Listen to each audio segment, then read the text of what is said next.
Message du prophète des armées. Pourquoi le Gabon est le berceau de l'humanité?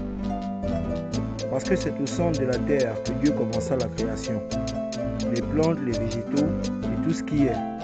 Ainsi il fit l'homme noir, tiré de la poussière noire, détenteur de la première langue de la terre avant la multiplication des langues, détenteur de l'arbre de la vie qui fut protégé par 2 anges chérubins après la chute antique. Conformément à ce qui est écrit dans les Saintes Écritures, l'Éternel Dieu planta un jardin en Éden. L'Éternel Dieu fit pousser du sol des arbres de toute espèce, agréables à voir et bons à manger. Et l'arbre de la vie au milieu du jardin, et l'arbre de la connaissance du bien et du mal. Cet arbre de vie a pour caractéristique de ne pousser que dans l'Éden et son jardin. C'est pourquoi il est présenté dans le blason de la République gabonaise, où nous voyons les 2 anges symbolisés par 2 panthères et l'arbre de vie symbolisé au milieu des panthères et le bateau qui symbolise la nation d'Éden. Cet arbre de vie est l'iboga, qui ne pousse que dans l'Afrique centrale. La première langue de la terre avant la multiplication des langues. Lorsque Zame Yemeba, le Dieu créateur, se rendait sur terre pour rendre visite à l'homme, cet enfant qu'il parlait à Adam. Le fond est la première langue du monde avant la multiplication des langues, car c'est à la tour de Babel que les langues furent multipliées par Dieu.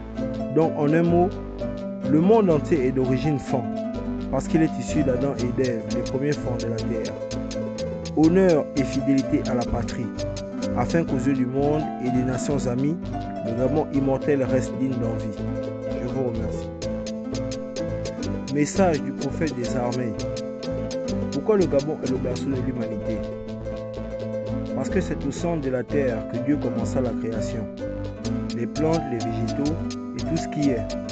Ainsi il fit l'homme noir, tiré de la poussière noire, détenteur de la première langue de la terre avant la multiplication des langues, détenteur de l'arbre de la vie qui fut protégé par 2 anges chérubins après la chute antique.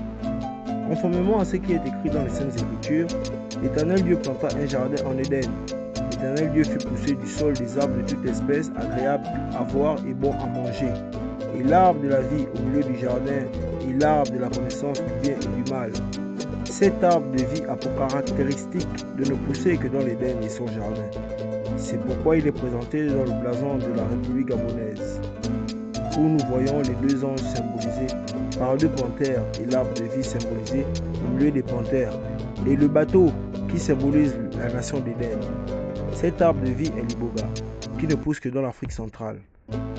La première langue de la terre avant la multiplication des langues.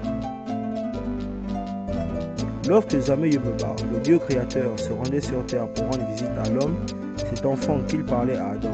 Le fond est la première langue du monde avant la multiplication des langues, car c'est à la tour de Babel que les langues furent multipliées par Dieu. Donc en un mot, le monde